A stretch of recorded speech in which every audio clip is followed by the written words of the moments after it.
તો આ સ્વભાવથી નુકસાન શું થાય? આવા કોઈ પણ પ્રકારના સ્વભાવ આપણામાં રહી જાય તો એનાથી નુકસાન શું થાય?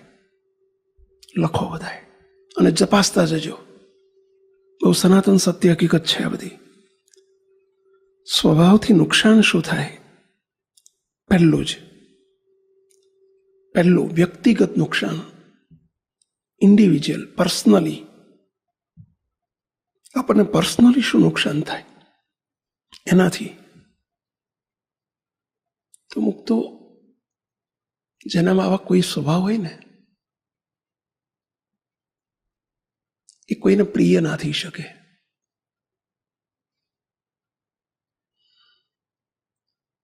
એની નિકટમાં રહેવાનું કોઈ પસંદ પણ ના કરે. આવા સ્વભાવ હોય ને એનાથી કોઈ નજીકમાં રહેવાનું પસંદ ના કરે.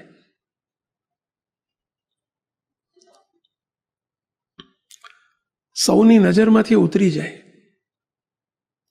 એની કિંમત ના હોય લોકોમાં, એની વેલ્યુ ના હોય. કોઈ એની જોડે રહેવા તૈયાર ના થાય. આવા સ્વભાવવાળી વ્યક્તિ હોય ને, કોઈ પણ સ્વભાવ હોય ને આમાંથી, તો એની જોડે રહેવા તૈયાર ના થાય કોઈ. આપણે સંતોમાં જોઈએ છીએ પ્રસંગ. પરમ ચૈત્યાનંદ સ્વામી, આત્માનંદ સ્વામી, આકરો સ્વભાવ હતો, ક્રોધી સ્વભાવ હતો અવરભાવમાં. બોલો, એમની સેવા કરવા કોઈ તૈયાર નહોતું, એમની જોડે કોઈ રહેવા તૈયાર નહોતું. ભલે મોટા સંતો હતા છતાંય અંદરથી પ્રિય ના થઈ શકે કોઈ દિવસે વ્યક્તિ. ગ્રહસ્થ હોય કે ત્યાગી હોય, આમાંનો કોઈ પણ સ્વભાવ હોય ને એનાથી બધા છેટા રહે. બહુ વ્યક્તિગત નુકસાન થાય.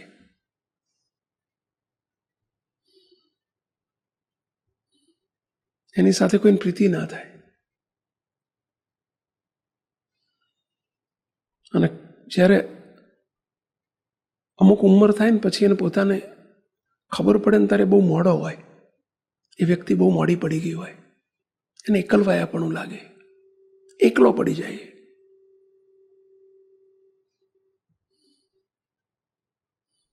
કોઈની જોડે રહેવા તૈયાર જ ના થાય. ઘણું બધું આપણે આગળ જોઈશું. બીજું નુકસાન, પારિવારિક નુકસાન, ફેમિલીનું નુકસાન થાય. મુક્તો પારિવારિક નુકસાન થાય. શું નુકસાન થાય?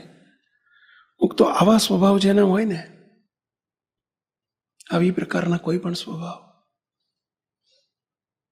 પરિવાર છિન્ન ભિન્ન થઈ જાય.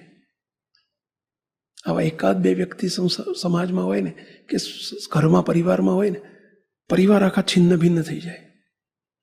મુક્તો આજે ગ્રહસ્થોમાં બહુ જ એક જબરજસ્ત અત્યારે આખો એક મેનિયા કહીએ ને એવું ચાલ્યું છે. ડિવોર્સ, કંઈક નાની વાત હોય ડિવોર્સ, છૂટાછેડા. એનું મુખ્ય કારણ સ્વભાવ.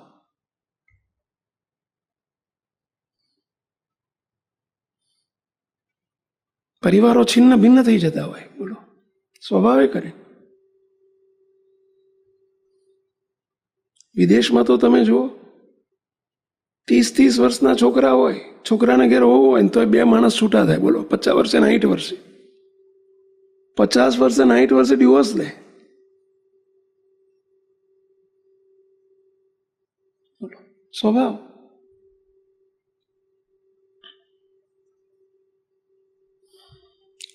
આગળ ત્રીજું નુકસાન મોટું, આર્થિક નુકસાન.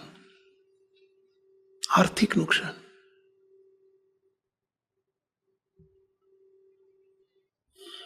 તો આવા સ્વભાવ હોય ને, ધંધા ના ચાલે. ધંધામાં તે જો આવા સ્વભાવવાળી વ્યક્તિ હોય ને કોઈ, બોલો, નોકરીએ કોઈને ના રાખે, ગ્રાહકો ન ટકે, માણસો ન ટકે ધંધામાં. અરે પાર્ટનરશિપ લાંબો સમય ના ટકે.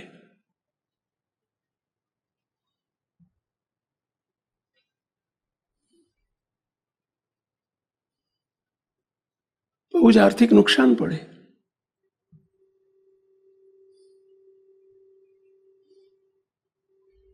લાખો કરોડોનું નુકસાન થઈ જાય. મનધાર્યું કરવાના સ્વભાવ હોય ને એમાં હોય. બોલો, લોભી પ્રકૃતિ હોય તો એને કરીને સ્વાર્થ પોતાનો સાધવાનો પ્રયત્ન કરે, કોઈ પાર્ટનરો ન ટકે, ઘણા બધા નુકસાન થઈ જાય. આર્થિક નુકસાન છે. બીજું એક વૈશ્વિક નુકસાન. વૈશ્વિક, બોલો, વિશ્વ લેવલના નુકસાન થઈ જાય. તમે કહેશો કે શું?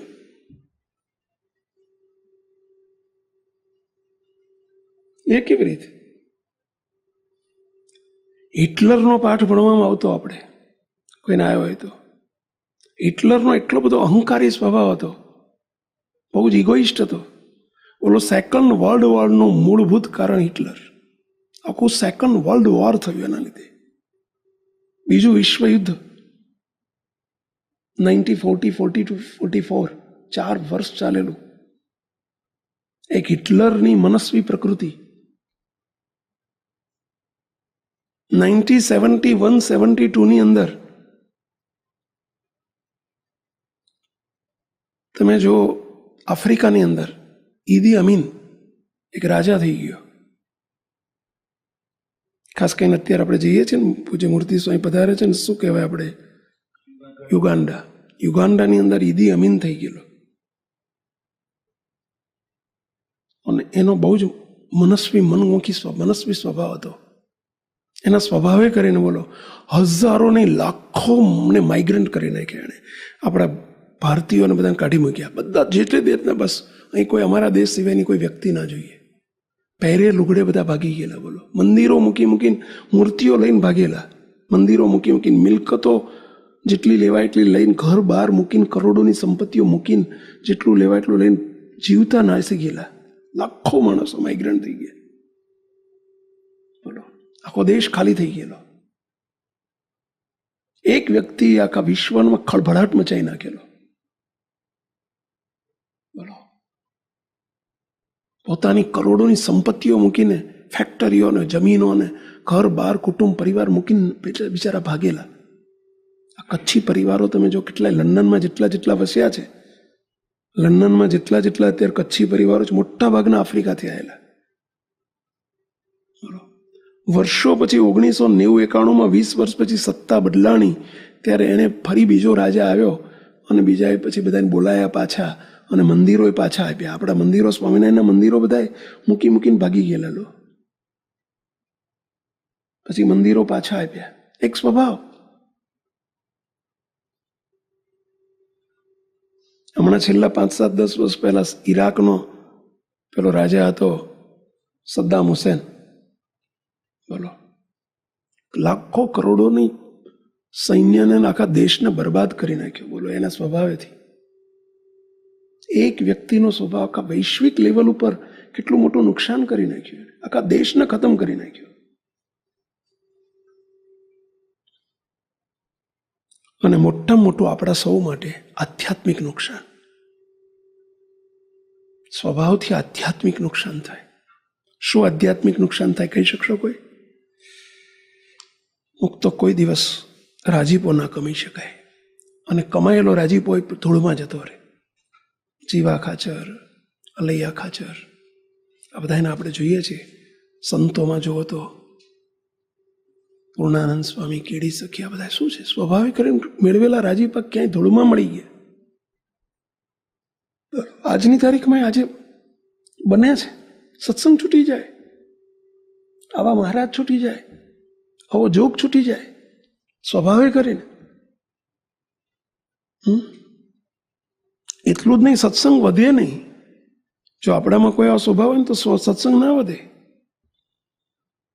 સત્સંગની વૃદ્ધિ ન પોતાના સ્વના સત્સંગની વૃદ્ધિ થાય, ન સત્સંગ વિકાસ થાય.